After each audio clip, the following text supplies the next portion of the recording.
যে নাগরিক অধিকার আছে সেটি ধর্ম, বর্ণ, বিশ্বাস, মত কোনো প্রকার বৈষম্য ব্যতি রেখে সেটি নিশ্চিত করার দায়িত্ব এই অন্তর্বর্তীকালীন সরকার নিয়েছে।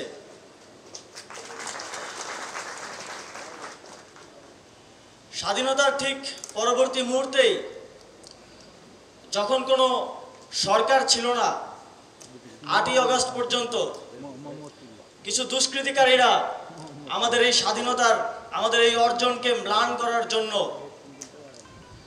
বিভিন্ন জায়গায় মন্দিরে হামলা করেছে। কিন্তু আপনারা দেখেছেন এদেশের জনগণ তাৎক্ষণিকভাবে সেটি রুখে দিয়েছে এবং স্বতঃস্ফূর্তভাবে এ ধরনের সাম্প্রদায়িক হামলা রুখে দেওয়ার জন্য পাহারা দিয়েছে।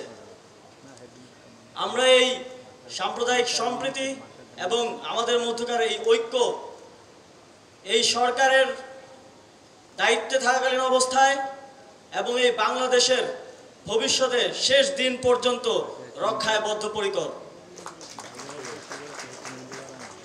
বর্তমান বন্যা পরিস্থিতিতে আমি জানতে পারলাম যে এই উৎসবের আড়ম্বর আপনারা কমিয়ে এনেছেন, বন্যার্তদের সহযোগিতা করার জন্য আপনারা সহযোগিতা পাঠিয়েছেন, এজন্য আপনাদেরকে আন্তরিকভাবে ধন্যবাদ জানাতে চাই।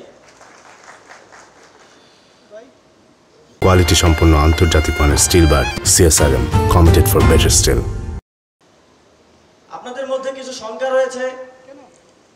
আমি এ বিষয়ে জানতে পেরেছি যে সামনে দুর্গাপূজা রয়েছে, অনেক জায়গায় এই পূজা আয়োজনকে বাধাগ্রস্ত করার অনেক ধরনের ষড়যন্ত্র চলছে।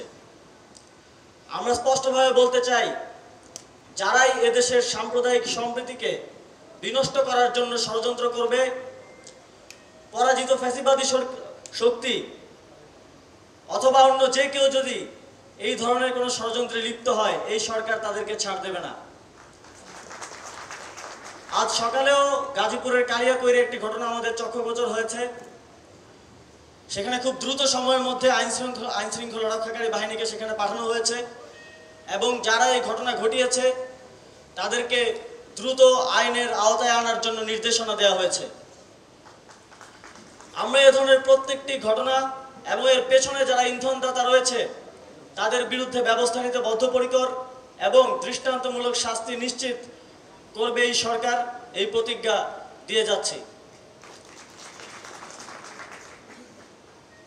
আমরা বৈষম্যের বিরুদ্ধে আমাদের এই আন্দোলন শুরু করেছিলাম। চাকরিতে যেই কোটা বৈষম্য ছিল তার বিরুদ্ধে আমাদের লড়াই শুরু হয়েছিল, কিন্তু সেই লড়াই শেষে গিয়ে এই ফ্যাসিবাদী ব্যবস্থা এই পুরো দেশে প্রত্যেকটি ক্ষেত্রে বৈষম্য সৃষ্টি করে রেখেছিল, সেই বৈষম্যের অবসান ঘটানোর লড়াইয়ে পরিণত হয়েছে এবং বাংলাদেশের ছাত্র জনতার স্বতঃস্ফূর্ত অংশগ্রহণে, ধর্ম, বর্ণ, মত নির্বিশেষে সকলের অংশগ্রহণ, সকলের রক্তের বিনিময়ে আমরা সেই লড়াইয়ে সফল হয়েছি। আমাদের এই অর্জনকে যেন নষ্ট করা না যায়, এই অর্জনকে যেন ম্লান করতে কোনো প্রকার ষড়যন্ত্র সফল না হয়, সেজন্য আমরা কাজ করে যাব এবং সেই অগ্রযাত্রায় আপনারা এদেশের সকল নাগরিক, বাংলাদেশের সকল জনগণ একসাথে সেই লড়াইয়ে অংশগ্রহণ করব, এই প্রত্যাশা ব্যক্ত করে আমার বক্তব্য এখানে শেষ করছি। ধন্যবাদ।